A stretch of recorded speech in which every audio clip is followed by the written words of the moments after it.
क्या हाल है दोस्तों। मेरा नाम फिर से बता दूं विकास सोनी है और आप सबका बहुत बहुत स्वागत है इस क्लास के अंदर, जिसमें हम क्लास 12th की जो फर्स्ट यूनिट है इलेक्ट्रोस्टैटिक, उसका जो फर्स्ट नहीं दूसरा जो चैप्टर है इलेक्ट्रिक पोटेंशियल एंड कैपेसिटेंस, इसको पढ़ रहे थे। इससे पहले भी काफी कुछ हमने पढ़ लिया था।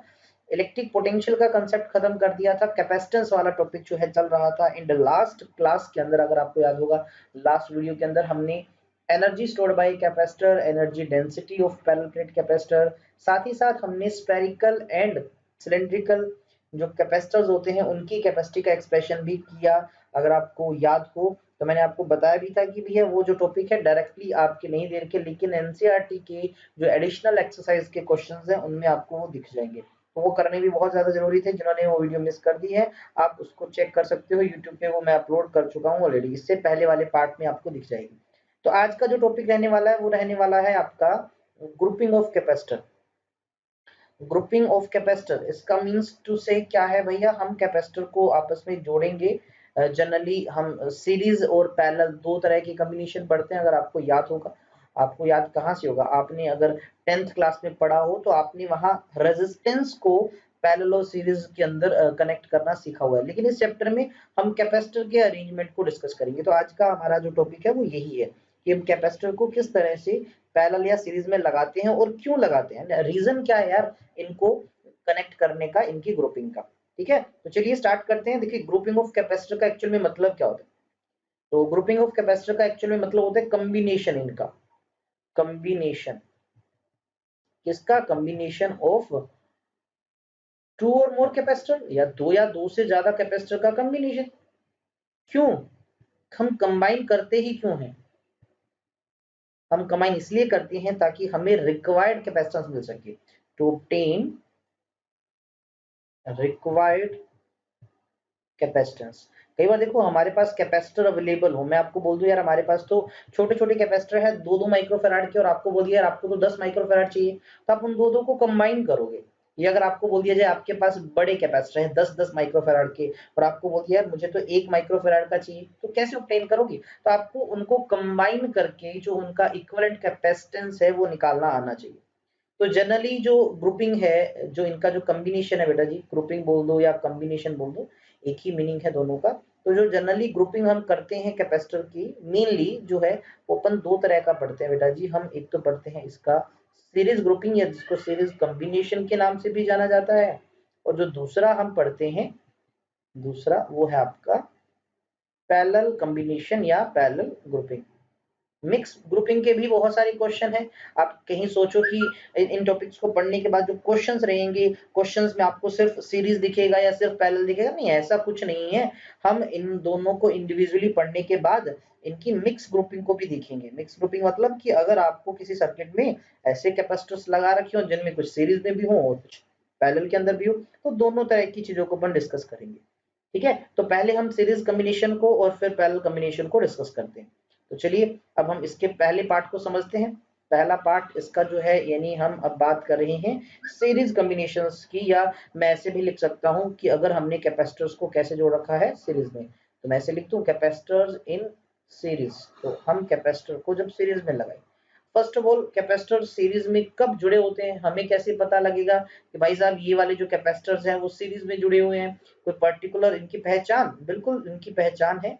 तो सबसे पहले हम क्या करते हैं, कुछ कैपेसिटर्स बना लेते हैं। ठीक है, हम एग्जांपल के लिए 3 कैपेसिटर्स बनाएंगे। ठीक है, ज्यादा नहीं बनाएंगे, 3 ही कैपेसिटर बना लेंगे। आप 2 से भी डेरिवेशन कर सकते हैं हम, ठीक है, 4 से भी कर सकते हैं, तो जनरली 3 ही दिखा देते हैं। तो मैंने यहाँ पर कुछ कैपेसिटर्स को, अरे ब्लैक कलर का आ गया क्या हमारा लाइन? तो हमें तो लाइन चाहिए किस कलर का भाई साहब, हमें चाहिए ग्रीन कलर का। थोड़ा सा थिक भी बना देते लाइन को। तो हमने कुछ कैपेसिटर्स बना लिए। तो ये बेटा जी हमने एक कैपेसिटर बना लिया इस तरह से। ठीक है, इसकी कॉपी कर लेते हैं ना, आसान हो जाएगा, इसकी कॉपी कर लेते हैं। तो एक कैपेसिटर बन चुका है। ये दूसरा कैपेसिटर का अरेंजमेंट मैं यहाँ लगा देता हूँ, और ये तीसरा कैपेसिटर मैं यहाँ लगा देता हूँ। तो हमारे पास इस तरह से 3 कैपेसिटर जो है वो बन चुके हैं। इनके नेमिंग वगैरह सब मैं बता देता हूँ, इनके कनेक्शंस वगैरह भी बता देता हूँ। देखो, ये जो कैपेसिटर है ये इसकी बेटा जी वायरिंग है कुछ इस तरह से। ये दूसरे कैपेसिटर की वायरिंग है जो आप देख पा रहे हो, और ये तीसरे कैपेसिटर की वायरिंग है। 3 कैपेसिटर्स आपके पास हैं। जो पहला कैपेसिटर है इसकी कैपेसिटी C1, दूसरे की बेटा जी कैपेसिटी C2, तीसरे की कैपेसिटी C3। अब सीरीज कॉम्बिनेशन एक्चुअल में होता क्या, देखिए इसको थोड़ा सा समझते हैं। अगर बेटा जी आपको कहा जाए कि पहला जो कैपेसिटर है इसका ये जो एंड है ये दूसरे के साथ जस्ट कनेक्टेड है, और दूसरे का जो एंड है बेटा जी वो तीसरे के साथ जस्ट कनेक्टेड है, और सो ऑन जितने भी आपने लगा रखे हैं उन सबको इस तरह से आप क्या करते हो, जोड़ते जाओ। तो ये जो कॉम्बिनेशन हमारे पास बना इस तरह से, अगर आप देख पा रहे हो तो देखो एक का एंड दूसरे के साथ है, दूसरे का एंड तीसरे के साथ है, इस तरह से आपने एंड टू एंड कनेक्ट कर रखा है। इनको क्या कर रखा है बेटा जी, एंड टू एंड कनेक्ट कर रखा है। तो इसी कॉम्बिनेशन को, एंड टू एंड कनेक्शन को ही हम सीरीज कॉम्बिनेशन बोल देते हैं। अब इस सीरीज कॉम्बिनेशन से होगा क्या, एज अ रिजल्ट हमें क्या मिलने वाला है, देखिए अब हमने क्या किया, ये जो दो पॉइंट्स आप देख रहे हो इनके बीच में कुछ potential difference let us suppose V अपने अप्लाई कर दिया इन दोनों टर्मिनल्स के बीच में, या फिर आप समझ लीजिए बैटरी के पॉजिटिव टर्मिनल से जुड़ा है, ये नेगेटिव से जुड़ा है। अब पॉजिटिव से जुड़ा हो तो ये कैपेसिटर की इस प्लेट को चार्ज कर देगा, तो इस पे कुछ प्लस का चार्ज, मान लीजिए Q आ गया, इस पे Q चार्ज आ गया, उतना ही इस पे माइनस का Q इंड्यूस होगा, उतना ही इसके बैक साइड में प्लस का Q इंड्यूस होगा, उतना ही इस पे फिर से बेटा जी माइनस का, इस पे उतना ही प्लस का, इस पे उतना ही माइनस का, है ना। यानी ओवरऑल इनको जब हम कंबाइन करते हैं, अगर आप जरा ध्यान दें तो हर कैपेसिटर पे चार्ज सेम है। हर कैपेसिटर की देखो, इस प्लेट को देखो, फर्स्ट प्लेट को, तो हर कैपेसिटर पे चार्ज सेम है बेटा जी। इसने चार्ज Q स्टोर कर रखा है, इसने भी Q चार्ज को स्टोर कर रखा है, इसने भी प्लस Q चार्ज को स्टोर कर रखा है। तो हमें पता लगा कि जब हम कैपेसिटर्स को सीरीज में जोड़ते हैं तो हर एक कैपेसिटर को चार्ज सेम मिलता है। ये भी इसकी एक बहुत अच्छी पहचान है। बस इसी से हमने इसकी डेफिनेशन बना दी, छोटी सी स्टेटमेंट बना दी, इसकी स्टेटमेंट बना दी कैपेसिटर्स इन सीरीज की भी। कब कैपेसिटर्स को सीरीज में कहा जाएगा, तो हम लिख सकते हैं, तो लिखते हैं देखो, capacitors are said to be connected in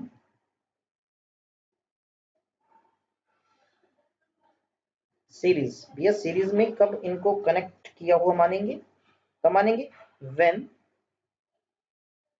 they are connected one after, they are connected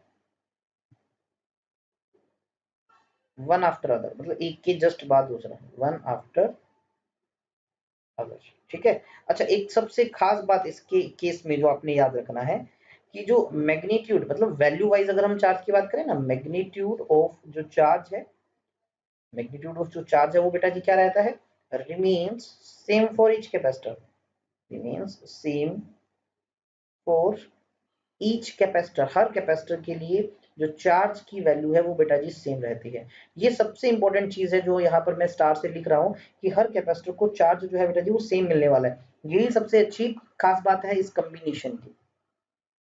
अब हमें करना क्या, देखो यार सीरीज में लगा के क्या चीज पता लग रही है, इससे फायदा क्या मिलने वाला है। अभी जस्ट मैंने सिर्फ आपको बताया कि सीरीज में कब कहा जाता है, जब कैपेसिटर्स को हम कुछ इस तरह से जोड़ दें कि एक कैपेसिटर का जो एंड है वो दूसरे के एंड से, दूसरे का एंड तीसरे के एंड से इस तरह से जुड़ा हो, एंड टू एंड कनेक्शन, या सब में चार्ज सेम हो, इसको सीरीज कॉम्बिनेशन बोलते हैं। अब इससे फायदा क्या मिलने वाला है, और जो टोटल कैपेसिटेंस होगा इन तीनों को इस तरह से अगर हम कनेक्ट कर देते हैं, कनेक्ट करने से तो हर एक कैपेसिटर का कैपेसिटेंस कुछ तरीके से जुड़ जाएगा। टोटल क्या रिजल्ट आने वाला है, ये सारी अपन बातें कर लेते हैं। देखो सबसे पहले मैंने क्या देखा कि मैंने ओवरऑल जो है, जो ये मान लीजिए एक्सट्रीम पॉइंट्स, ये जो पॉइंट ए है और ये जो बिल्कुल लास्ट वाला पॉइंट है, इस पॉइंट को बी नाम दे देता हूँ, इस पॉइंट को सी नाम दे देता हूँ, इसको पॉइंट डी नाम दे देता हूँ। देखो ए और डी पॉइंट के बीच में हमने पोटेंशियल डिफरेंस भी लगा रखा है। अब देखिए जब ये पहला कैपेसिटर Q चार्ज लेगा तो इसके एंड्स के अक्रॉस भी पोटेंशियल सेटअप हो जाएगा, यानी A और B पॉइंट के बीच में एक पोटेंशियल सेटअप हो जाएगा, B और C पॉइंट्स के बीच में भी पोटेंशियल सेटअप हो जाएगा, और इवन C और D पॉइंट्स के बीच में भी पोटेंशियल सेटअप हो जाएगा। जो फर्स्ट कैपेसिटर के अक्रॉस पोटेंशियल है उसको मैंने V1 लिखा, दूसरे के जो अक्रॉस है उसको V2 लिखा, जो तीसरे के अक्रॉस है उसको मैंने V3 मान लिया। तो ये तीन V1 V2 V3 क्या है, ये सब पोटेंशियल है हर एक के लिए। अब वही सारी थ्योरी जो अपन लिखते हैं कि हमने भैया कंसीडर क्या किया, हमने मान लिया लेट थ्री कैपेसिटर्स, तीन कैपेसिटर्स हैं हमारे पास, C1 है, C2 है एंड C3 है, और कैसे कनेक्टेड है, are connected in series, are connected in series.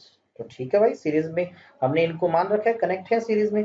अब उसके बाद क्या, देखो हर एक कैपेसिटर ने, देखो हर एक कैपेसिटर की मैं बात कर रहा हूँ, जैसे ये सबसे पहला कैपेसिटर है, इसने Q चार्ज स्टोर किया, इसका पोटेंशियल V1 है, इसकी कैपेसिटी C1 है, ऐसे दूसरे ने, ऐसे तीसरे ने। आपको डायग्राम से एक बात तो क्लियर पता लग रही है कि हेयर हमें पता है भाई, वी नो कि जो टोटल पोटेंशियल हमने अप्लाई किया वो V1 plus V2 plus V3 के बराबर है। बिल्कुल इनके बराबर ही तो होगा। ए और बी पॉइंट के बीच का पोटेंशियल ए बी वाला प्लस बी सी वाला प्लस सी डी वाले के बराबर होगा। बिल्कुल ठीक है, इसको इक्वेशन नंबर 1 नाम दे देते हैं, बाद में काम आ जाएगी।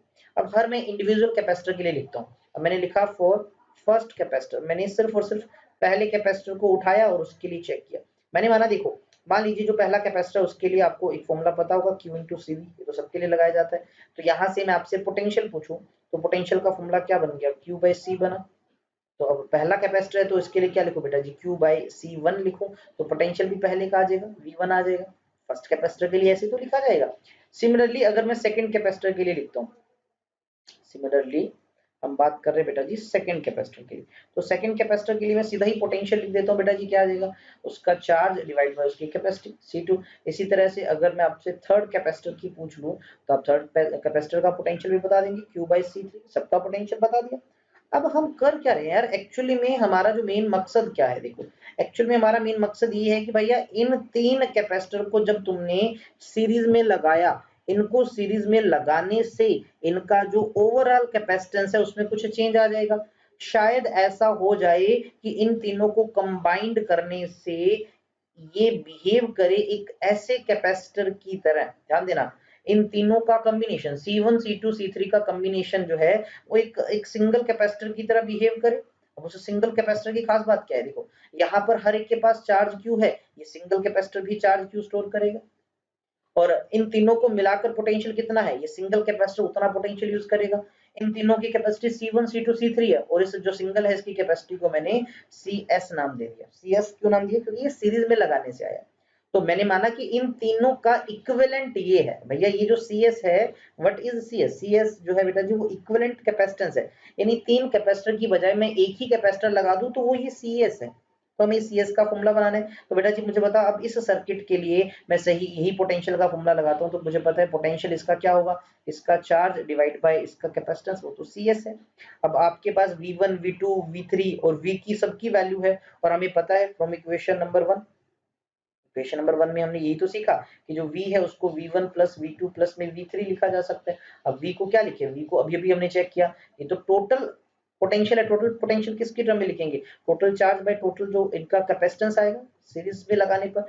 इसी तरह से V1 को क्या लिखा, Q बाई C1, इसी तरह से Q बाई C2 और इसी तरह से इसको Q बाई C3 लिख दिया। कुछ कॉमन पार्ट दिख रहा होगा, बिल्कुल कॉमन पार्ट तो है ही इसके अंदर, Q तो कॉमन है। तो यहाँ से बेटा जी बन गया 1 बाई C1, यहाँ से बचा 1 बाई C2, यहाँ से बचा 1 बाई C3, कुछ कैंसिल वैंसिल, इस Q ने Q को कैंसिल किया। तो ओवरऑल हमें क्या पता लगा, जब आप कैपेसिटर्स को सीरीज में जोड़ते हो उनका जो टोटल कैपेसिटेंस आता है उसका फॉर्मूला कुछ इस तरह से बन जाता है जो आपको दिख रहा है इस पर्टिकुलर केस के अंदर। तो बेटा जी ये आपके पास क्या आ गया, रिक्वायर्ड फॉर्मूला आ गया। ठीक है जी, ये क्या आ गया, हमें रिक्वायर्ड फॉर्मूला आ गया हमारे पास। Required formula in the sense कि आप कैपेसिटर्स को जब सीरीज में लगाते हो उनका जो टोटल कैपेसिटेंस है वो भैया इतना आता है। अब इस फॉर्मूले को समझना है, मैं आपको बता दूं ये फॉर्मूला जो है समझने वाला है। अब कैसे समझने वाला है, देखो सबसे पहले मैं उन कैपेसिटर्स को फिर से आपको थोड़ा सा बना के बता दूं। देखो मान लीजिए ये कैपेसिटर है कुछ इस तरह से, वही तीन, फॉर्मूले को समझना बहुत ज्यादा जरूरी है आपके लिए। ठीक है जी बेटा जी, इन कैपेसिटर्स को अपन कॉपी कर लेते हैं भैया, एक कैपेसिटर यहाँ लगा देते हैं और एक कैपेसिटर को अपन यहाँ बुला लेते हैं। इनको सबको पहले तो ज्वाइन करते हैं। तो हमने मान लिया बेटा जी इस कैपेसिटर का ये एंड है, ये इस तरह से इसके साथ जुड़ा है, ये इस तरह से इसके साथ जुड़ा हुआ है और ये इस तरह से हम V पोटेंशियल लगाए हुए थे, कुछ ऐसा ही तो था। अच्छा साथ साथ और टर्म्स क्या थी, ये पहला कैपेसिटर C1 है, ये C2 है बेटा जी, ये C3 है। हमने क्या देखा कि इनको सीरीज में जब जोड़ते हैं तो सबका पोटेंशियल अलग अलग होता था, बिल्कुल यही तो बात लिखा V1 V2 and V3। Charge हमने सेम स्टोर किया था, Q इसका था, Q इसका था, Q इसका। और जो टोटल कैपेसिटी का फॉर्मूला बन के आया पैरेलल सीरीज में बेटा जी, सीरीज कर रहे अभी तो 1/C1 plus 1/C2 plus 1/C3 आया। तो हमें इस फॉर्मूले से आइडिया क्या लगा, देखो अगर आप कैपेसिटर जो सीरीज में लगे हो उनका टोटल कैपेसिटेंस निकालना चाहते हो तो आपके पास टोटल नहीं आता, उसका रेसिप्रोकल निकलता है। कैसे निकालते हो, आप हर एक इंडिविजुअल जो कैपेसिटर है उसके कैपेसिटेंस का पहले तो रेसिप्रोकल करते हो, है ना। देखो जैसे पहला कैपेसिटर है C1, तो उसका जो भी कैपेसिटेंस है उसका रेसिप्रोकल किया, यानी आपके पास 1/C1 आ गया। इसी तरह से दूसरे का रेसिप्रोकल किया, इसी तरह से तीसरे का रेसिप्रोकल किया, फिर सबको जोड़ दिया और उससे भी आपके पास टोटल का इक्विवेलेंट का रेसिप्रोकल ही आया। क्या है बेटा जी, आपके पास टोटल का रेसिप्रोकल ही आया। तो इस तरह से सीरीज में लगाने से आपको टोटल जो है वो कैपेसिटेंस मिल जाता है।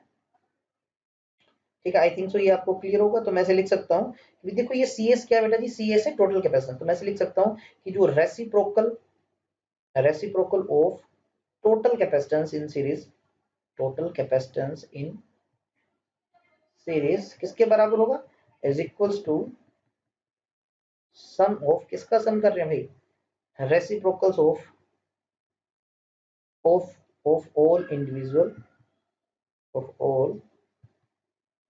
Individual capacitors. हर एक कैपेसिटर का रेसिप्रोकल कर दो, काम चल जाएगा। ठीक है, अब जैसे इसके एग्जांपल की बात करें, बहुत ही सिंपल सा एग्जांपल। अभी इसके स्पेशल केस बहुत सारे हैं।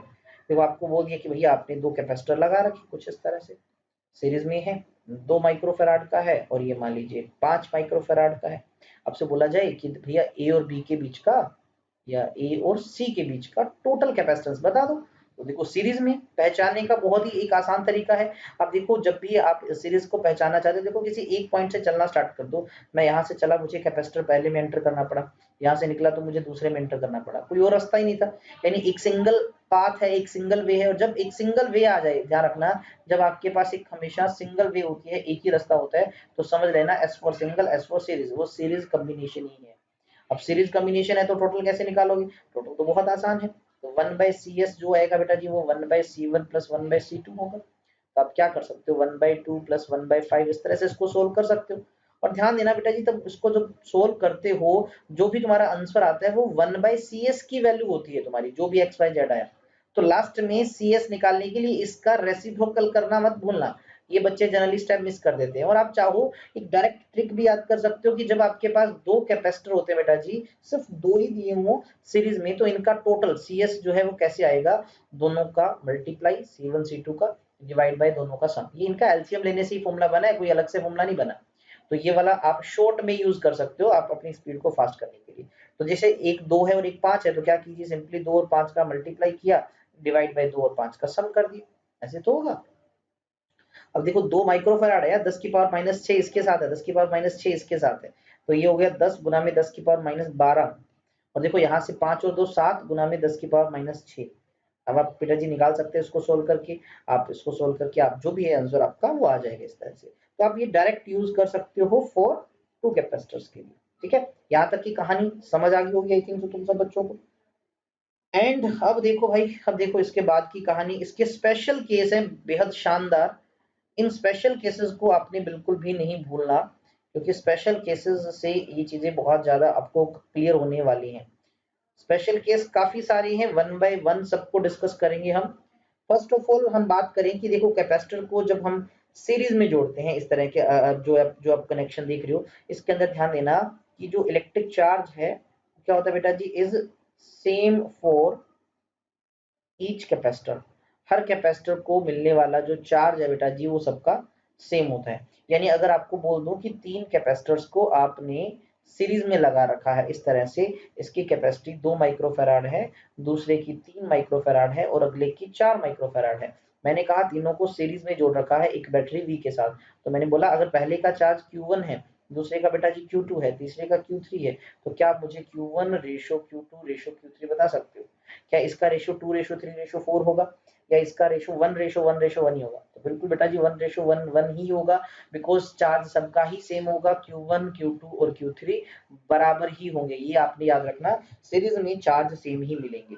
चलिए दूसरे केस की ओर बढ़ते हैं। इसका जो स्पेशल केस नंबर 2 है वो क्या है, जैसे अभी अभी मैंने बताया कि यार सीरीज में चार्ज सेम होता है, लेकिन पोटेंशियल की बात करें तो जो पोटेंशियल होता है, जो वोल्टेज ड्रॉप होता है, वोल्टेज ड्रॉप भी बोल सकते हो, voltage drop is different for each capacitor. हर कैपेसिटर का वोल्टेज अलग होता है, हर कैपेसिटर का वोल्टेज अलग होता है। किसका कितना होगा उसका आइडिया लगाने के लिए देखो वही फॉर्मूला उठा के लाया, Q is equal to CV।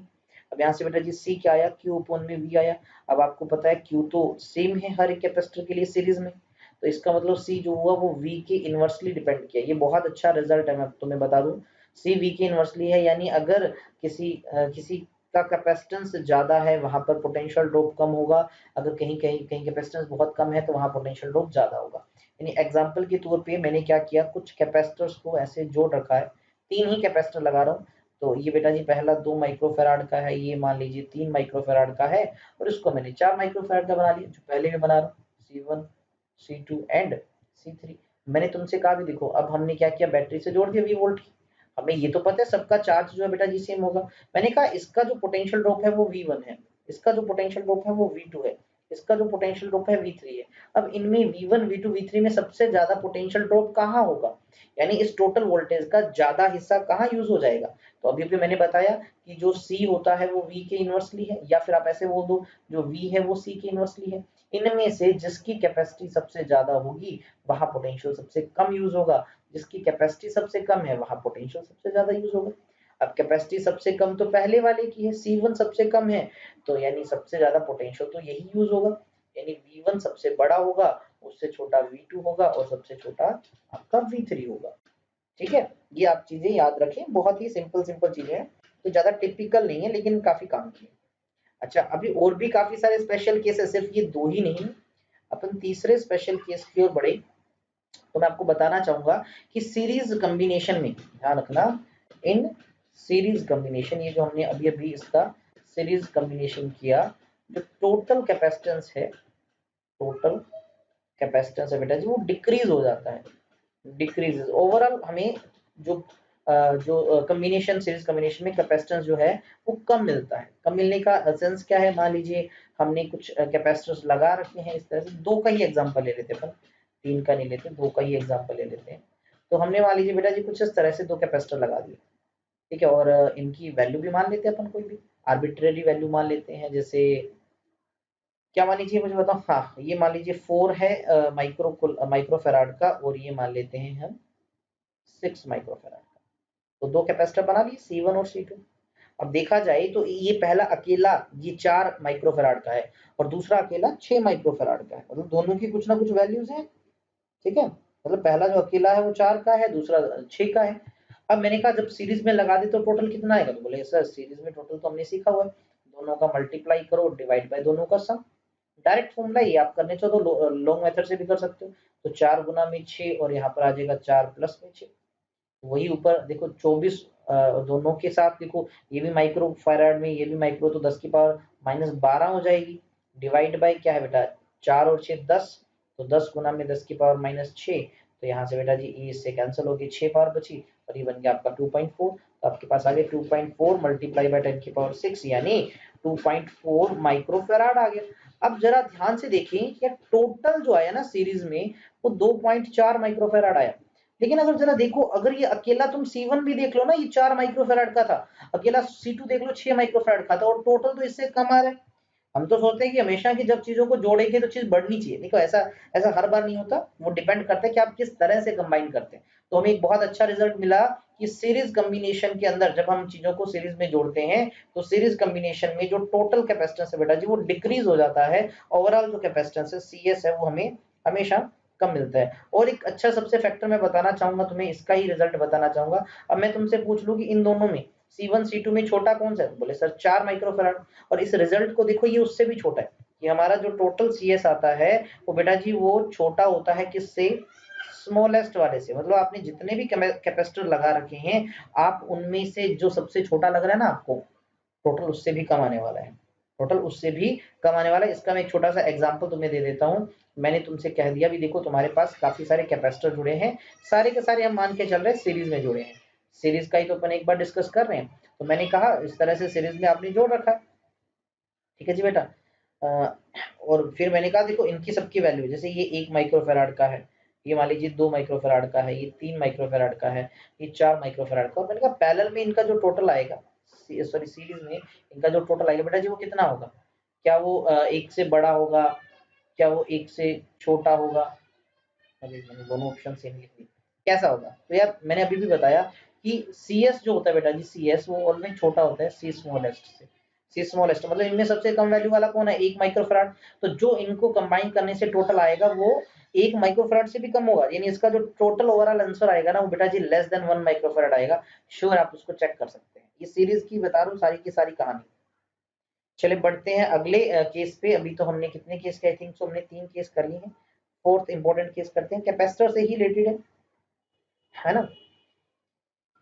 वो ये है कि अगर हम बात कर रहे हो फॉर एन कैपेसिटर्स की, अगर हमारे पास किसी तरह से सर्किट में एक नहीं, दो नहीं, काफी सारे कैपेसिटर्स लगे हों तो क्या होगा, तो भैया वही तो सिंपल सा तरीका है कि जो टोटल आएगा सी एस वो क्या हो जाएगा, 1/C1 plus 1/C2 plus 1/C3। इस तरह से ये काम चलता रहेगा अप टू जितने भी आपने कैपेसिटर लगाए हैं सी एन तक। और अगर इसी के अंदर मैं तुमसे एक केस बोल दूं कि if all capacitors are identical, यानी आपने जो कैपेसिटर लगा रखे हैं, कैपेसिटर्स आर आइडेंटिकल, वो सारे एकदम हमशक्ल हैं, एकदम आइडेंटिकल है, सारे एक जितनी वैल्यू वाले हैं, एक जैसा बना हुआ है, तो क्या होगा, C1 C2 और ये जितने भी हैं C3 अप टू जो Cn तक है बेटा जी, इसको हमने C मान लिया। ठीक है, C मान लिया, हर एक का इतना है। अब टोटल निकालेंगे जब सी एस, तो क्या आएगा बेटा जी, 1/C प्लस में 1/C प्लस 1/C, एन तक की बात करें ना, 1/C एन टाइम्स हो जाएगा। देखो एक बार, दो बार, तीन बार, जितनी बार लिखा उतनी बार हो जाएगा। 1/C is equal to N times of C, तो यहाँ से बेटा जी सी एस जो आया वो आया आपका C डिवाइड बाई एन। तो एक यहाँ पर भी बहुत अच्छा फॉर्मूला पता लग गया हमें। मैं अगली स्लाइड पे लिखना चाहूंगा, क्या बेटा जी, C S is equal to C by N. अब ये आपके पास क्या है, अगर आपने क्या कर रखा है, आपने आइडेंटिकल लगा रखे हैं। देखो यहाँ पर C क्या है, कैपेसिटेंस ऑफ ईच कैपेसिटर, हर एक का कैपेसिटेंस कितना है, ईच कैपेसिटर। और N क्या है, आपने कितने ऐसे कैपेसिटर्स लगा रखे हैं, नंबर ऑफ आइडेंटिकल, ये सारे आइडेंटिकल होने चाहिए, ध्यान रखना आइडेंटिकल कैपेसिटर आपने 10 लगा रखे हैं, 20 लगा रखे हैं, 40 लगा रखे हैं, तो ये N उसको इंडिकेट करता है। तो डायरेक्ट फॉर्मूले का यूज कर सकते हो, जैसे मैंने तुम्हें कहा कि मेरे पास यार 50 कैपेसिटर्स हैं और हर एक की कैपेसिटी 200 माइक्रोफैराड है, तो टोटल सीरीज में कितना आ जाएगा, देखो तो 50 आपके पास N है, हर एक की कैपेसिटी यानी C है, आपको CS पूछा, तो सिंपली क्या कर दो, 200 को 50 से डिवाइड कर दो, तो आपके पास आंसर में क्या आ गया, 4 है ना, 4 microfarad is the right answer. यानी आपको आप अगर क्या करते हो, 200 माइक्रोफैराड वाले आप 50 कैपेसिटर्स को सीरीज में जोड़ते हो, उससे जो मिलने वाला है टोटल वो 4 माइक्रोफैराड होगा। देखो काफी कम मिल रहा है ना, कम ही तो मिल रहा है। तो ये फॉर्मूला आपके दिमाग में अच्छे से होना चाहिए, इसको याद कर लीजिए। बढ़ते हैं अगले स्पेशल केस की तरफ हम, तो अगला 5 नंबर लिख लेते हैं, नंबर मायने भी नहीं रखता। टोटल एनर्जी की बात करते हैं, टोटल एनर्जी इन सीरीज। अच्छा टोटल एनर्जी क्या, आपको याद होगा हमने एनर्जी स्टोर्ड बाय कैपेसिटर किया था, सीरीज में एनर्जी के साथ क्या होगा वो देखते हैं। ठीक है, बहुत आसान एक्सप्रेशन है, ज्यादा नहीं, आप डायरेक्ट याद कर लो तो अच्छी बात है यार, सॉल्व करना चाहो तो सॉल्व भी कर सकते हो, डायरेक्ट ही याद कर लेते हैं। देखो टोटल एनर्जी जो होगी वो इंडिविजुअली एनर्जी का सम होगी। ठीक है, हर एक कैपेसिटर की एनर्जी स्टोर निकाल लो, उनको सबको क्या करते जाओ, जोड़ते जाओ, आपके पास क्या आ जाएगी, टोटल एनर्जी आ जाएगी सीरीज कॉम्बिनेशन की। ठीक है ना, सिंपल, आपने उसको जोड़ना ही है। I think so series combination आपको क्लियर होगा। और मैंने इसकी एक जो सबसे अच्छी पहचान बताई कि देखो भैया सीरीज कॉम्बिनेशन जो है, सीरीज कॉम्बिनेशन में एक वर्ड याद रखना आपने, क्या मुझे बता दो, सिंगल वे, रास्ता एक ही होगा, रास्ता एक ही होगा। अब जैसे मैं एक डायग्राम बना रहा हूँ, जैसे मैंने ये बनाया एक कैपेसिटर, और मैंने यहाँ पर भी बेटा जी एक कैपेसिटर बनाया और यहाँ पर भी एक कैपेसिटर बनाया। मैंने जस्ट आपको कंफ्यूज करने के लिए बोल दिया कि ये तीन जो कैपेसिटर है इन सबकी कैपेसिटी 3 माइक्रोफैराड ईच है, ये भी 3 माइक्रोफैराड का, ये भी 3 माइक्रोफैराड का, ये भी 3 माइक्रोफैराड का।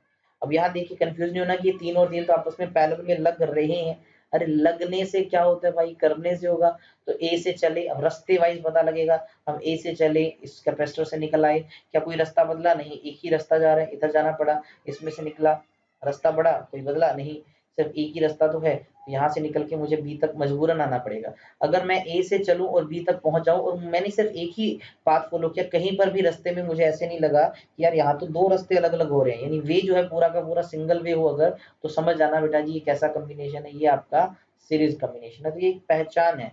तो सीरीज में है तो यार इसका निकाल सकते हो 1/CS, तो क्या होगा 1/3 प्लस 1/3 प्लस 1/3, ऐसे तो होगा।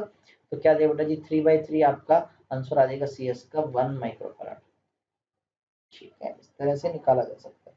अगर कहानी समझ आ रही होगी आप सब बच्चों को, कमेंट में जरूर बताएं कि आपको ये समझ आ रहा है या नहीं आ रहा जो मैं आपको यहाँ पर बता रहा हूँ।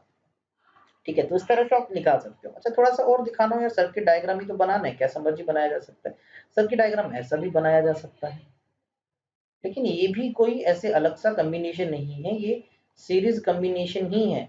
ऐसे वायरिंग ऐसे करने से कोई फर्क नहीं पड़ने वाला। ये पॉइंट बी है, ये पॉइंट ए है, बस मैंने आपको एक तरीका बताया हुआ, उससे पहचान सकते हो रास्ते वाला। तो यहाँ से चला, मजबूरन मुझे यहाँ चलना पड़ा, इधर जाना पड़ा, इधर, उसके बाद इधर, फिर इधर, फिर इधर, फिर इधर, फिर रास्ता तो एक ही है। कहीं पर भी मुझे ऐसे नहीं लगा यार यहाँ तो दो गलियां निकल आई हैं, गली तो एक ही थी, अपने आप लेगी हमें। तो ये जो होगा बेटा जी आपका सीरीज कॉम्बिनेशन ही होगा। और सीरीज कॉम्बिनेशन में फॉर्मूला तुम सब बच्चों को पता लग चुका है, ये वाला 2 के लिए, 3 के लिए 1/3 इस तरह से चल जाएगा।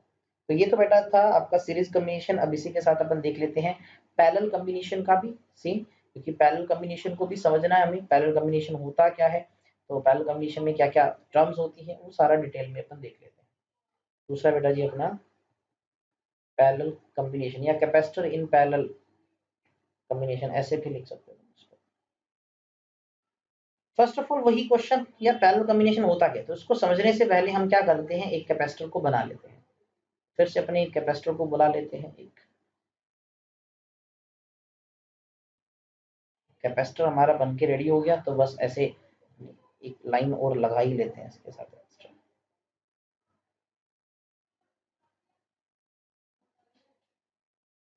ठीक है भैया, हमने पूरा कैपेसिटर ही बना डाला। अरे क्या होगा भाई, देखो ना, लाइन एक काटते हैं और पता नहीं कितनी लाइनें कट जाती हैं। ये बेटा जी इसकी इधर लाइन होगी, ये इसकी इधर लाइन होगी। तो ये कुछ कैपेसिटर्स हमने ऐसे बना लिया, एक ही बनाया अभी तक तो। इसकी फोटो कॉपी कर लेते हैं। तो इस कैपेसिटर को थोड़ा ऊपर लगा देते हैं, इसका जुड़वा भाई एक और लाते हैं, इसका एक और भाई लेते हैं। तो मैंने कुछ इस तरह से ये 3 कैपेसिटर बना दिए और आपको बड़े अच्छे से दिख भी रहा होगा ये कैपेसिटर। पहला कैपेसिटर है, उसकी कैपेसिटी C1 है, दूसरे की बेटा जी कैपेसिटी C2 है, तीसरे की कैपेसिटी को C3 लिख दिया। अब पैरेलल कॉम्बिनेशन एक्चुअल में होता क्या है, पैरेलल कॉम्बिनेशन एक्चुअल में बेटा जी होता क्या है, अगर आपसे बोल दिया जाए देखो कि ये कोई कॉमन पॉइंट है और इधर भी मैंने एक कॉमन पॉइंट बना लिया। मैंने क्या किया, इस पॉइंट और इस पॉइंट के बीच में, मैं इसे थोड़ा सा टेढ़ा बना रहा हूँ, मैंने इन दोनों पॉइंट्स के बीच में V कोई नाम का पोटेंशियल डिफरेंस अप्लाई कर दिया। अब मैंने सिर्फ आपसे एक बात बोली, देखो ध्यान से देखना, कि मैंने इस पॉइंट ए को और इस पॉइंट बी को, कलर आई थिंक सो मुझे चेंज करना चाहिए, तुम्हें शायद दिख नहीं रहेगा ना, व्हाइट से बना लेते हैं। इस ए को मैंने क्या किया बेटा जी, इस पॉइंट से जोड़ दिया, और बी को मैंने इस पॉइंट से जोड़ दिया। जैसे इसको जोड़ा तो मुझे बताओ जो कैपेसिटर C1 है उसको कितना पोटेंशियल मिल गया, V। Same as it is मैंने ए पॉइंट से इस पॉइंट को भी जोड़ दिया, बी को बी से जोड़ दिया, यानी बी को भी पोटेंशियल मिल गया कितना, V। इसी तरह से मैंने इस पॉइंट को भी जोड़ दिया इधर से, और इस पॉइंट को भी जोड़ दिया इधर से, ये तीसरे कैपेसिटर को भी पोटेंशियल मिल गया, V। यानी सबसे खास बात क्या हुई, जैसे ही हम पैरेलल में लगाते हैं तो हर कैपेसिटर के अक्रॉस जो वोल्टेज है बेटा जी वो V होगा, चाहे आपका पहला कैपेसिटर है, चाहे वो दूसरा, चाहे वो तीसरा। यानी पैरेलल की सबसे अच्छी खास बात तो यही होती है कि पोटेंशियल जो है ना हर कैपेसिटर के अक्रॉस जो होगा वो सेम होगा।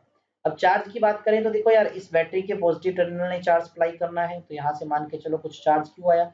जैसे ही चार्ज ए पॉइंट पे पहुंचता है तो बेचारा सोचने लग जाता है यार क्या करूं, है ना, सोचने लग जाते हैं ये किधर जाना चाहिए, ऊपर ए वाले रास्ते से जाऊं, ऊपर बीच वाले में या नीचे। तो देखो मान लीजिए इस चार्ज का कुछ हिस्सा जो बेटा जी वो ऊपर चला गया, मैं Q1 मान लेता हूँ, कुछ हिस्सा इधर दूसरे कैपेसिटर पास चला गया Q2 नाम से, और कुछ हिस्सा तीसरे के पास चला गया। देखो इस प्लेट पे प्लस का Q आया, तो प्लस का Q1 आया बेटा जी अंदर वाली साइड, तो इस पे इधर माइनस का Q1 इंड्यूस हो जाएगा, इस पे प्लस का Q2, इधर माइनस का Q2, इधर प्लस का Q3, इधर माइनस का Q3। इस तरह से हर कैपेसिटर पे चार्ज आ जाएगा। तो सबसे पहले डेफिनेशन तो बना ही दो सर, जैसे उसमें हमने बनाई थी। तो अपन लिख सकते हैं जो हमारे कैपेसिटर्स हैं आर said to be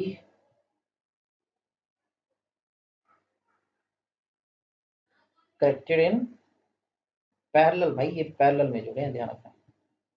कब, इफ क्या, अब जरा ध्यान दो, तीनों कैपेसिटर की ये जो प्लेट्स हैं इधर वाली लेफ्ट वाली, ये सारी एक कॉमन ए पॉइंट पे हैं, और इसी तरह से ये जो दूसरी प्लेट्स है ये सारी कॉमन बी पॉइंट पे। तो अपन बोल सकते हैं कैपेसिटर को हम सीरीज में पैरेलल में कब बोलेंगे, अगर क्या हो, one plate of each, one plate of each capacitor is capacitor बेटा जी capacitor is connected to connected to point A, मतलब ये वाला point A है, and second plate जो है ना, second plate सभी capacitors की of each capacitor 2 पॉइंट वो किसके साथ जुड़ी हुई है, 2 पॉइंट बी के साथ जुड़ी हुई है। और सबसे खास बात यार, स्टार वाली बात याद रखना कि each have same potential difference, ये सबसे ज्यादा जरूरी है जिसके बारे में बताना चाहिए। जो लास्ट में मैंने लिखा, बादलों में लिख रहा हूँ इसको यार, बादलों में लिख रहा हूँ ये चीज, ये सबसे ज्यादा जरूरी है, इसके बारे में आपको अच्छे से पता होना चाहिए। ये सारे हमने इनको इस तरह से कनेक्ट किए। इसका फायदा क्या हुआ कि भैया पैरेलल में लगाने से इन कैपेसिटर्स को होगा क्या, पोटेंशियल तो सेम है, ठीक है, मान लेते हैं पोटेंशियल सेम है, पोटेंशियल सेम के अलावा क्या रिजल्ट मिलने वाला है अपने वो देखेंगे ना, पोटेंशियल के अलावा। तो मैंने तुम्हें कहा कि कैपेसिटर्स को पैरेलल में इस तरह से लगा दिया, मुझे पता है वी सबका क्या है बेटा जी, सेम है, सेम फॉर ईच कैपेसिटर, ठीक है। हमें टोटल का निकालना है। अरे टोटल कौन सा, सबसे पहले मैंने माना, देखो भाई, तो इनको कनेक्ट करने से कोई एक ऐसा कैपेसिटर बनेगा जो तीनों की तरह बिहेव करे। तीनों की तरफ बिहेव का मतलब भैया ये तीनों C1 C2 C3 कैपेसिटी वाले, इसकी कैपेसिटी कोई एक होगी, उसको मैंने Cp मान लिया। ये तीनों मिलकर Q1 Q2 Q3 यानी Q चार्ज अकेले ले रहे हैं, तो ये अकेला कैपेसिटर वो चार्ज लेगा। तीनों का जो पोटेंशियल है वो V है, इस अकेले का भी है। तो मैं बोल सकता हूँ ये जो Cp है ना, ये जो Cp है, ये C1 C2 C3 का इक्विवेलेंट है। मतलब जो काम C1 C2 C3 तीनों मिलकर, तीनों को पैरेलल में लगाने से जो काम होता है वो अकेला Cp कर देगा। बस हमें इस Cp का ही फॉर्मूला बनाना है। तो मैंने अब कुछ इक्वेशंस लिखी। मैंने सबसे पहले फर्स्ट कैपेसिटर के लिए लिखा, ये बहुत आसान है। फॉर फर्स्ट कैपेसिटर, तो आपको ये फॉर्मूला तो पता ही होगा बेटा जी, Q इज इक्वल टू होता है CV। तो पहले का चार्ज लिखते हैं Q1 is equal to C1V, V तो सबका सेम है। इसी तरह से हमने सेकंड कैपेसिटर के लिए लिखा, तो Q2 is equal to C2 into V हो गया, V तो सबका सेम है ना। तो थर्ड जो हुआ, थर्ड कैपेसिटर के लिए क्या बना बेटा जी, Q3 is equal to C3 into V।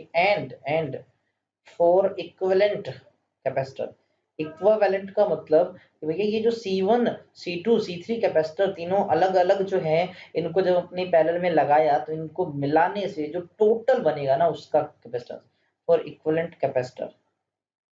इसके लिए बेटा जी ये चार्ज टोटल Q स्टोर करेगा, इसका टोटल कैपेसिटी Cp लिखाऊंगा, इसका पोटेंशियल भी। अब हमें ऑल्सो डायग्राम से हमें ये चीज पता है कि जो Q चार्ज है वही तो Q1 plus Q2 plus Q3 में डिवाइड हुआ। अगर आप डायग्राम को देखो तो इस ब्रांच में Q1 एंटर किया, Q एंटर किया, यही तो तीन हिस्सों में डिवाइड हुआ। तो अब सबकी वैल्यूज लिख देते हैं। यहाँ पर मैंने लिखा Cp इंटू वी, इसकी जगह लिख दिया C1V, दूसरे की जगह लिख दिया C2V, तीसरे की जगह C3V। अब तो बहुत काम आसान है, अब आपको पता ही लग गया होगा क्या है ये Cpv। यहाँ से C1 plus C2 plus C3 into V common है, इस V ने इस V को कैंसिल किया, तो Cp आपके पास सिंपल सा फॉर्मूला बना के दे गया, C1 plus C2 plus C3। यानी एक बहुत अच्छा रिजल्ट आया कि सीरीज कॉम्बिनेशन की बजाय अगर हम पैरेलल कॉम्बिनेशन लगाएं तो जो टोटल कैपेसिटेंस है वो सिंपल अलजेब्रिक ऐड हो जाता है। यानी जो टोटल कैपेसिटेंस है पैरेलल कॉम्बिनेशन में वो किसकी इक्वल है बेटा जी, is equals to algebraic sum, क्योंकि यहाँ डायरेक्शन का लॉजिक थोड़ी कैपेसिटर में, algebraic sum of all individual capacitance, ठीक है ना। हर एक कैपेसिटर के कैपेसिटेंस को तुमने सिंपल जोड़ना है, कोई वन बाय समथिंग कुछ नहीं लिखना, सिंपल जोड़ दो, बड़ा मस्त सा फॉर्मूला बन जाता है। जितने भी कैपेसिटर्स हो तुम्हारे पास, जितने भी कैपेसिटर हो। अच्छा पहले इसके ना कुछ स्पेशल केस कर लेते हैं, फिर अपन इसके एग्जांपल भी देख लेंगे। स्पेशल केसेस की बारी आ चुकी है, स्पेशल केस की बारी आ चुकी है। जैसे उसमें स्पेशल केस क्या था उसके साथ कंपेयर करते, देखो उसमें मैंने आपको लिखवाया था कि सीरीज कॉम्बिनेशन में टोटल कैपेसिटेंस डिक्रीज हो जाता है, लेकिन तो नहीं सॉरी, मैंने आपको बताया था कि चार्ज सेम होता है। इसमें क्या होता है बेटा जी, जो पोटेंशियल डिफरेंस होता है वो क्या होता है बेटा जी, सेम होता है। यानी जो V है वो सेम होता है फॉर ईच कैपेसिटर, हर कैपेसिटर पे पोटेंशियल सेम मिलता है। बहुत आसान पॉइंट है ये, कुछ ज्यादा मुश्किल तो नहीं है। दूसरे पॉइंट की अगर अपन बात करते हैं तो वो क्या है कि चार्ज सबको डिफरेंट मिलता है। चार्ज जो है ना, कौन सा यार, electric charge is different for different capacitor, ठीक है ना जी। कैसे, अब देखो फॉर्मूले वाइज देखते हैं। Q is equal to CV है, अब तुम्हें पता है कि यार ये जो V है ये तो सेम है, अगर V सेम है तो Q जो हुआ डायरेक्टली हुआ C के, Q डायरेक्टली C किया तो मतलब जिसकी कैपेसिटी ज्यादा होगी वो ज्यादा चार्ज मांगेगा, जिसकी कैपेसिटी कम होगी वो चार्ज भी कम मांगेगा। यानी अगर आपको बोल दिया जाए कि आपने कुछ कैपेसिटर्स ऐसे लगा रखे हैं बेटा जी पैरेलल में, 3 मान लेते हैं कुछ इस तरह से बेटा जी आपने पैरेलल में लगा रखे हैं, ये 2 माइक्रोफैराड का, ये 3 माइक्रोफैराड का, ये 4 माइक्रोफैराड का, तो इनमें से सबसे ज्यादा चार्ज कौन स्टोर करेगा? ये 4 वाला स्टोर करेगा ना, क्योंकि पैरेलल में मैंने बता दिया Q और C डायरेक्टली है, कैपेसिटी ज्यादा तो चार्ज ज्यादा स्टोर करेगा, कम है तो कम स्टोर करेगा। और एक बहुत अच्छा रिजल्ट बताऊं कि जिस रेशो में इनकी कैपेसिटी होगी उसी रेशो में बेटा जी इनका चार्ज स्टोर होगा। बहुत अच्छा रिजल्ट है ये। जैसे मैं तुम्हें एक डायरेक्ट क्वेश्चन वाइज बताऊं, मान लीजिए तुम्हें किसी क्वेश्चन में कुछ इस तरह से बेटा जी कैपेसिटर दे रखे हैं, यही एग्जांपल मान लेते हैं 2 3 4 वाला, है ना, 2 माइक्रोफैराड, 3 माइक्रोफैराड है, 4 माइक्रोफैराड है। आपको लगे सबको एक पोटेंशियल से जोड़ रखा है, कुछ भी पोटेंशियल 10 20 30 40 50 वोल्ट जो भी मानना चाहो मान लो। अब कहा देखो सब में चार्ज आ रहे हैं, Q1 इसमें, Q2 इसमें, Q3 इसमें, तो तुमसे पूछ ले यार देखो, अगर बेटा जी अगर तुम्हें Q1 का चार्ज पता है, लेट अस सपोज एग्जांपल के लिए मान लीजिए Q1 में चार्ज जो गया वो 20 माइक्रो कूलाम गया, तो तुम मुझे बता सकते हो कि Q2 में कितना जाएगा? बहुत आसान है, बहुत आसान। मैंने कहा देखो जो रेशो कैपेसिटी का होगा वही रेशो चार्ज का भी होगा। वैसे होगा क्या, मैं सिर्फ इसको उठाता हूँ, देखो C1 C2 और इसको, तो C1 C2 का रेशो Q1 Q2 रेशो के बराबर होगा, यानी C1 by C2 must be equal to Q1 by Q2। देखो C1 तुम्हें पता है 2 है, C2 आपको पता है 3 है, माइक्रो माइक्रो दोनों का कैंसिल हो जाएगा ना, इधर से Q1 कितना बेटा जी 20 है माइक्रो कुलाम, और Q2 निकाल लो, बहुत आसान है, Q2 जो आ जाएगा आपके पास 60/30 माइक्रो कुलाम आ गया आंसर, देख लो इस तरह से निकाल सकते हो। इवन तुम Q3 निकाल सकते हो यार, कोई भी निकाल सकते हो। तो ये रेशो वाला कंसेप्ट बड़ा शानदार कंसेप्ट है, आप इसको यूज कर सकते हो डायरेक्टली ऐसे किसी क्वेश्चन में, आपको कोई और ज्यादा काम नहीं करना पड़ेगा, है ना। वरना हम क्या करते, टोटल कैपेसिटेंस निकालते, पोटेंशियल हमें दे ही नहीं रखा था पहली बात। अगर मान लीजिए पोटेंशियल क्वेश्चन में दे भी देता तो टोटल कैपेसिटेंस निकालते, टोटल चार्ज निकालते, फिर इंडिविजुअल का अलग अलग निकालते, तो उससे भी आसान है ये वाला तरीका जो मैंने तुम्हें बता दिया। तो ये था दूसरे नंबर का स्पेशल केस। अब तीसरे स्पेशल केस पे चलते हैं। उसमें शायद यही था ना, टोटल के बारे में था। बिल्कुल, इसके अंदर भी वो लिख देते हैं कि पैरेलल कॉम्बिनेशन में, इन पैरेलल कॉम्बिनेशन जो टोटल कैपेसिटेंस होगा ना, टोटल जो कैपेसिटेंस है वो क्या होता है बेटा जी, इंक्रीजेस, बड़ा हुआ मिलता है। तो यार ऐड ही तो हो रहे हैं तो ज्यादा तो मिलेगा ही मिलेगा। और साथ में एक खास बात होती है कि पैरेलल में जो टोटल आता है वो बड़ा होता है किससे, लार्जेस्ट वाले से। अरे उसका बिल्कुल उल्टा हो गया, उसमें क्या होता था, छोटा होता था छोटे से, इसमें बड़ा होता है बड़े से। यानी आपको अगर बोल दिया जाए कि ऐसे 3 कैपेसिटर लगा रखे हैं तुमने, ये मान लीजिए 5 माइक्रोफैराड का है, ये 3 माइक्रोफैराड का है, और ये मान लीजिए 7 माइक्रोफैराड का है। अगर इन सबको हमने ऐसे पैरेलल में जोड़ रखा है बेटा जी इस तरह से, तो टोटल जो आएगा वो कितना आ जाएगा, टोटल 15 माइक्रोफैराड हो जाएगा सबका। अब देखो इसमें सबसे बड़ा कौन सा है, 7 वाला, ये उससे भी बड़ा आ गया, तो ये वाला रिजल्ट अप्लाई होता है, ये चीज आप ध्यान रखेंगे इसके अंदर बेटा जी पैरेलल कॉम्बिनेशन के अंदर। चलिए जी, फोर्थ पॉइंट की अपन बात करते हैं। अब हम बात कर देते हैं फोर्थ, एन कैपेसिटर्स। अगर हमारे पास एक नहीं काफी सारे कैपेसिटर्स हैं, अगर हमारे पास एन कैपेसिटर्स हैं तो फॉर्मूले में क्या चेंज आ जाएगा, तो फॉर्मूला यार कोई मुश्किल थोड़ी बनेगा।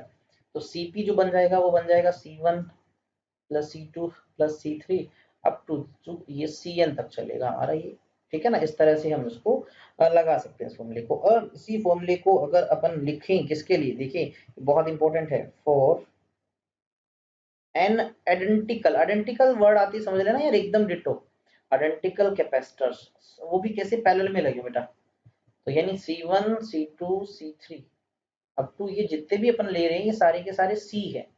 तो फॉर्मूला क्या बन जाएगा Cp का बेटा जी, देखो C plus C n times C लिख दो सीधा, तो ये फॉर्मूला बन जाएगा, डायरेक्ट आपने याद करना है। अच्छा, थोड़ी देर पहले अगर मैं एक बहुत इंपॉर्टेंट रिलेशन लिख रहा हूँ, ये स्टार लगा रहा हूँ इस पेज के लिए, थोड़ी देर पहले देखा कि जब हम सीरीज में लगाते थे n आइडेंटिकल को तो वो बनता था C बाई n, और यहाँ पर जब हमने पैरेलल में लगाया वो क्या बना बेटा, n टाइम्स ऑफ C बना, है ना। कि यहाँ पर C क्या है, C है यहाँ पर कैपेसिटेंस ऑफ ईच कैपेसिटर, मतलब हर एक इंडिविजुअल का है, तो सबका बराबर ना कैपेसिटर। अच्छा यहाँ पर बेटा जी n क्या है, n है यहाँ पर नंबर ऑफ कैपेसिटर्स, आपने कितने कैपेसिटर्स लगाए हैं आइडेंटिकल। आप अगर उनको सीरीज में लगाओ तो ये वाला फॉर्मूला, अगर आप उनको पैरेलल में लगाओ तो ये वाला। कई बार ऐसे भी क्वेश्चन आते हैं कि यार तुम्हारे पास कोई 2 3 या कोई भी n नंबर ऑफ कैपेसिटर थे, पहले आप उनको सीरीज में ज्वाइन करते हो, फिर आपको फिर आप उन्हीं को पैरेलल में ज्वाइन कर देते हो, तो इस दौरान टोटल कैपेसिटेंस का रेशियो बताओ। तो ये फॉर्मूला डायरेक्ट लगाया जा सकता है, ये आइडेंटिकल के लिए ही है, मैं तुम्हें बता दूं। तो यहाँ से सीधा याद रख सकते हो CS/CP। बेटा जी CS को CP से डिवाइड करना है जस्ट आपको, तो डिवाइड करोगे तो क्या आ जाएगा, C/N divide by N into C से C कैंसिल, 1/n²। तो यानी CS/CP का जो रेशियो है बेटा जी वो 1/n² के बराबर होता है। ये डायरेक्ट याद कर सकते हो। इसका उल्टा भी रेसिप्रोकल भी लिख सकते हो, CP/CS का रेशियो बेटा जी वो n² के बराबर होता है। जैसे एग्जांपल के लिए मैं तुम्हें बोल दूं, फॉर एग्जांपल मैंने कहा तुम्हारे पास कि 5 आइडेंटिकल कैपेसिटर्स हैं, 5 आइडेंटिकल कैपेसिटर्स हैं, ठीक है ना। क्या हुआ, फर्स्टली कनेक्टेड इन सीरीज, पहले आपने बेटा जी फर्स्टली उसको क्या किया, कनेक्टेड इन सीरीज, पहले सीरीज में लगाया, एंड देन इन पैरेलल, बाद में उसको हमने क्या कर दिया, पैरेलल में लगा दिया, ठीक है ना। फाइंड CS/CP, आप CS/CP निकालो, मतलब टोटल कॉम्बिनेशन जो आया था CS सीरीज का और पैरेलल का, इनका रेशियो बताओ। तो CS तो निकालना बहुत आसान होता है, C/N होता है, और CP निकालना भी बहुत आसान होता है, N टाइम C। मैंने आपको अभी भी बताया डायरेक्ट 1/n²। तो 1/n क्या है, यहाँ पर 5 को लगाया तो 5 का स्क्वायर, तो 1/25। तो आपके पास बेटा जी CS का CP के साथ जो रेशियो आया वो 1/25 आया। तो उस तरह से डायरेक्ट तुम लगा सकते हो, ठीक है। आई थिंक सो तुम्हें ये जो बातें मैं बता रहा हूँ ये काफी सारी चीजें हैं जो ये क्लियर हो रही होंगी जो मैं बता रहा हूँ। अच्छा, इसके अंदर बेटा एनर्जी का भी कंसेप्ट देख सकते हो, इसके अंदर भी इक्विवेलेंट, मतलब 5 नंबर के आई थिंक सो हमारा, कि इन पैरेलल कॉम्बिनेशन, अगर आप चाहे सीरीज कॉम्बिनेशन की बात करो चाहे पैरेलल कॉम्बिनेशन की बात करो, जो टोटल एनर्जी है, क्योंकि हर कैपेसिटर एनर्जी स्टोर करता है, तो टोटल एनर्जी का कोई नया फॉर्मूला नहीं होता, वही सेम यू जो है, यू है बेटा जी जो आपका, वो क्या आएगा, U1 plus U2 plus U3, जितने भी कैपेसिटर लगा रखे हैं सबकी जो एनर्जी है वो ऐड हो जाएगी, चाहे सीरीज में चाहे पैरेलल में हो, एनर्जी स्टोर का फॉर्मूला यही रहता है। तो बेटा जी ये थे कुछ आपके कैपेसिटर के अरेंजमेंट के। अब देखो, इन दोनों जो मैंने अभी टॉपिक करवाए सीरीज पैरेलल वाले में, कहीं पर भी हमने कोई ज्यादा टिपिकल न्यूमेरिकल नहीं किए, हमने कोई मिक्स कॉम्बिनेशन नहीं पढ़ा भी, जस्ट हमने पैरेलल के कॉम्बिनेशंस को देखा। तो जो हमारी आगे वाली जो क्लास रहेगी, जो कल वाली क्लास रहेगी, मैं आपको बता दूं, तो बड़ी खास रहने वाली है क्लास, क्योंकि अब जो अरेंजमेंट तुम देख रही हो अभी जो मैंने बनाए, इन्हीं अरेंजमेंट को थोड़ा सा और डिस्कस करेंगे हम। मैं आपको बता दूं किस बेसिस पे डिस्कस करेंगे बेटा जी। देखिए मैं आपको और याद भी दिलवाना चाहूँ कौन कौन से टॉपिक करेंगे। सबसे पहले तो हम इनके काफी सारे टाइप्स पढ़ेंगे, इनके कॉम्बिनेशन के। इनके कॉम्बिनेशन में कुछ टाइप्स में सिंपल भी देख लेंगे हम बेटा जी, और कुछ इनफाइनाइट नेटवर्क वाला भी देखेंगे। एक दो जो एनसीईआरटी का एग्जांपल है उसी को उठाएंगे, ज्यादा नहीं देखेंगे। कोई इनफाइनाइट नेटवर्क है उसको भी देखेंगे, और एक बेटा जी आता है आपका कोई व्हीटस्टोन ब्रिज का अरेंजमेंट आता है, व्हीटस्टोन ब्रिज का अरेंजमेंट आता है, ठीक है बेटा जी, वो भी हम कैपेसिटर के अंदर देखेंगे पैरेलल सीरीज के साथ साथ। तो ये चीजें जरूरी हैं, ये आपके एग्जाम पॉइंट ऑफ व्यू से काफी ज्यादा इंपॉर्टेंट है। इन टाइप्स को पढ़ने के बाद बेटा जी हमारा इस चैप्टर में एक टॉपिक बचता है कॉमन पोटेंशियल का, एंड उसी के साथ एक और बहुत ही बेसिक सा टॉपिक है, मतलब इनडायरेक्टली हम कर भी चुके हैं, मैं आपको बता दूं, वो है हमारा इफेक्ट ऑफ डायलैक्टिक। कुछ ऐसे समझ सकते हैं, एक नंबर का टॉपिक बन सकता है इफेक्ट ऑफ डायलैक्टिक, ठीक है, on parallel plate capacitor. Indirectly कर चुके हैं इसके बारे में, लेकिन थोड़ा सा और डिटेल में पढ़ेंगे। और साथ में कुछ हम देखेंगे पैरेलल प्लेट्स के अरेंजमेंट को, पैरेलल प्लेट कैपेसिटर के कुछ अरेंजमेंट्स को पहचानेंगे, उनकी कैपेसिटी। तो ये एक ही सिंगल वीडियो के अंदर ये हो जाएगा बेटा जी, और एक सिंगल वीडियो में ये क्वेश्चंस कर लेंगे अपन। यानी हमारी 2 वीडियोस अभी और इसकी थ्योरी की आ जाएंगी, यानी 2 वीडियोस के अंदर हम इस पूरे चैप्टर को, इसकी पूरी थ्योरी को बहुत अच्छे तरीके से सारी डिटेल में पढ़ लेंगे। फिर इन 2 वीडियोस के बाद हम वही इन चैप्टर्स के एक्सरसाइज के क्वेश्चंस करेंगे, एग्जाम्पल करेंगे इसके, एमसीक्यू क्वेश्चन, और भी बहुत सारी चीजें हम इन चैप्टर्स की पढ़ेंगे, ठीक है ना। तो अगर आपको वीडियो पसंद आती है तो यार इस वीडियो को लाइक करें, इसको शेयर भी करें, जिसने चैनल को सब्सक्राइब नहीं किया वो चैनल को सब्सक्राइब भी कर देगा, ठीक है। तो मिलेंगे अगली वीडियो के अंदर, तब तक हंसते रहें, मुस्कुराते रहें। जय हिंद, जय भारत।